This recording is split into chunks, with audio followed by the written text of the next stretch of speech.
9 dias de puro cinema animaram a cidade colonial de Tiradentes. Além das exibições de longas e curtas, os seminários sobre os filmes e as discussões a respeito dos rumos do cinema nacional deram o tom da mostra. Confira o que rolou. A programação da 13ª Mostra de Tiradentes foi aberta na semana de aniversário da cidade e encampou o movimento pela preservação de um dos mais belos cartões postais da região, a Serra de São José. A Serra São José, ela emoldura toda a cidade, né? Ela é a luz do evento cinematográfico, a imagem aqui é maravilhosa. Quando a gente registra, tem esse sol, eu falo que ela é um rebatedor natural de luz. E o grupo de teatro, então, da cidade, como ele participa do cortejo, eu falei, vamos sediar esse tombamento no cortejo para dar essa visibilidade e todo mundo ver que a gente, mesmo não estando aqui durante todo o ano, nós podemos nos fazer presente com ações de continuidade. O tema paradoxo do cinema contemporâneo foi amplamente discutido durante os seminários e mesas. Ou aquele momento também fortíssimo em que o barqueiro para no meio do rio e fala de maneira que parece absolutamente arbitrária, como é de fato. Ele diz... Acho que tinham duas palavras aqui muito fortes. Uma foi dentro desse espírito de processo colaborativo de autores coletivos, né? Foi a amizade, porque no fundo é isso que une esses processos colaborativos. As pessoas são amigas antes de serem parceiras. E outro foi a noção de erro, mas como uma noção positiva, como uma noção de não haver uma fórmula do que é o êxito, do que é o bem-sucedido. Os jovens diretores marcaram posição frente a esse novo momento do cinema brasileiro. Isso daqui é realmente o tipo de projeto que interessa para as pessoas, para os cineastas, tem um grau de liberdade, um interesse pela verdade da produção, quer dizer, como de fato as pessoas estão enfrentando a realidade, enfrentando as questões de produção e como elas estão dando soluções criativas, soluções independentes, soluções autônomas, né? Que é a velha questão para o cinema brasileiro. A gente tem que encaminhar um modo próprio de configurar a nossa experiência, né? E o público ainda pôde se envolver mais com as produções de curtas e longas, votando nos melhores a cada sessão. Eu acho importante porque o público leigo, que não é entendido de cinema, às vezes tem uma opinião diferente um pouco da crítica, né, especializada. E aí eu acho legal a gente poder ir lá ver e depois dar opinião aqui, falar se gostamos ou não, né? E não foram só os brasileiros que se encantaram nesses dias de cinema em Tiradentes. O olhar europeu também fez parte da mostra. Há uma grande curiosidade em cima do cinema brasileiro lá fora, sobre a variedade de olhares que a gente tem. E esses debates sempre contribuem um pouquinho para uma compreensão maior do que a gente está fazendo, está realizando aqui como cinema. Logo no início da semana, o Fórum dos Festivais realizou a primeira discussão do ano. A gente tem uma perspectiva muito interessante para o ano que se inicia, né? Nós temos um fundo setorial específico para o chamado cinema cultural criado dentro do texto da reforma da Lei Rouanet, coisa que não havia no ano passado. Havia uma interrogação sobre como que a Lei Rouanet nova tratava os festivais, curtas-metragens, cineclubes, e agora estamos confirmados dentro dessa perspectiva da aprovação da nova Lei Rouanet. Todo mundo com a mãozinha pra cima, vamos lá! Legal demais!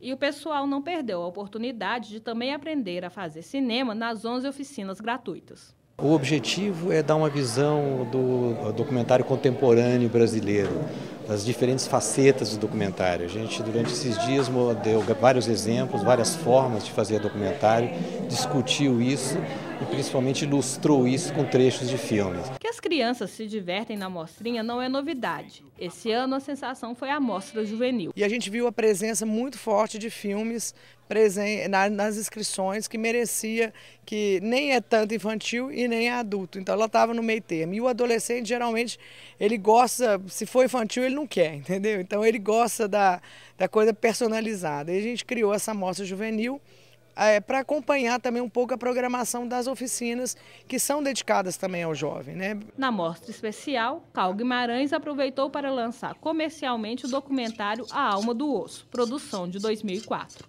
Finalmente, depois de 6 anos, a gente conseguiu uma verba para adaptar ele para o cinema, para entrar no circuito de distribuição nas salas de cinema de mais ou menos umas 7 ou 8 capitais brasileiras.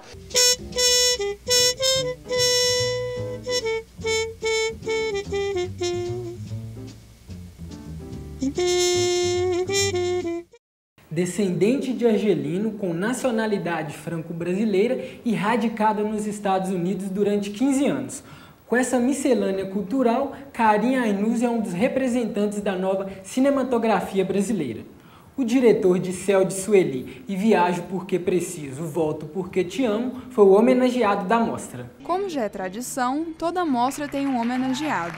Dessa vez, o personagem central do festival foi um diretor com uma trajetória cinematográfica ousada, voltado para um novo modo de fazer cinema. A escolha do Karim Ainuz é exatamente para ele representa a temática que foi colocada hoje aqui, que chama Paradoxo do Cinema Contemporâneo, que é exatamente para mostrar que o cinema hoje não tem um rótulo, não tem um clichê, que ele não tem como generalizar. Eu falo que ele é um cidadão do mundo e da afetividade. Homenagear o Karim, talvez homenagear o diretor brasileiro que mais generosamente ou mais apaixonadamente olhou e olha para o que há de novo no cinema brasileiro. Karim Ainuz nasceu no Ceará no dia 17 de janeiro de 1966. Ele é formado em Arquitetura e Urbanismo pela Universidade de Brasília e tem mestrado em História do Cinema pela Universidade de Nova York. Karim ganhou vários prêmios como melhor diretor e filme. Seu novo longa, Viajo Porque Preciso, Volto Porque Te Amo, já foi premiado no Festival do Rio de 2009. Tinha 21 anos. E sempre eu adorei fotografia, assim. E eu saí da faculdade de arquitetura e eu sou um cara muito ansioso, assim. Aí quando eu me dei conta que tinha que levar 1 ano, 2 anos para fazer um prédio, eu disse assim, não, eu preciso fazer alguma outra coisa que seja um pouco mais rápida.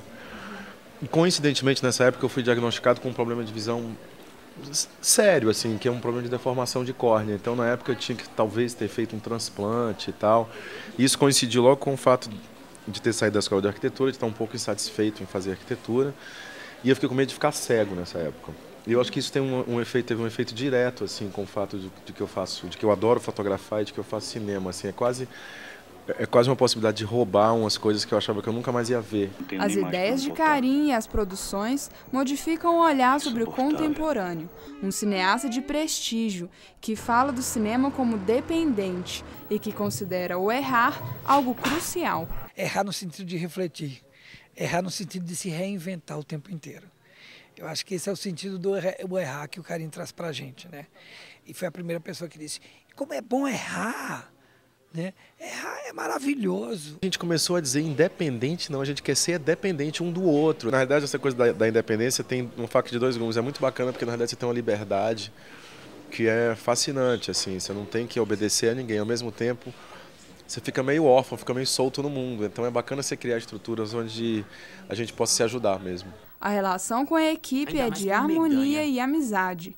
Possui uma forma peculiar de dirigir os atores e aposta no improviso na descoberta emergencial de espaços. Karim, além de dar liberdade, ele prepara o set para o ator, né? Eu cheguei lá, já estavam há 15 dias, mas eu cheguei 1 semana depois que a gente estava lá, ele confiscou todas as roupas das pessoas e a gente só podia usar roupa de personagem. Eu morei na casa com a Zezita Campos e com a Maria do Menezes, fez a minha avó e minha tia, assim. Morei na casa que ia ser filmada, morei junto com elas. Então ele prepara o ator. Na verdade, ele deixa só viva, né? Eu quero o ator vivo, é só isso que você precisa fazer. E é muito bacana porque, de alguma maneira, ele faz com que você se sinta dono também desse filme. Apesar de ser um filme que, a princípio, é do diretor, né, ou dos produtores, mas essa maneira que ele conduz o ator faz com que você se sinta dono do filme e se entregue ao trabalho.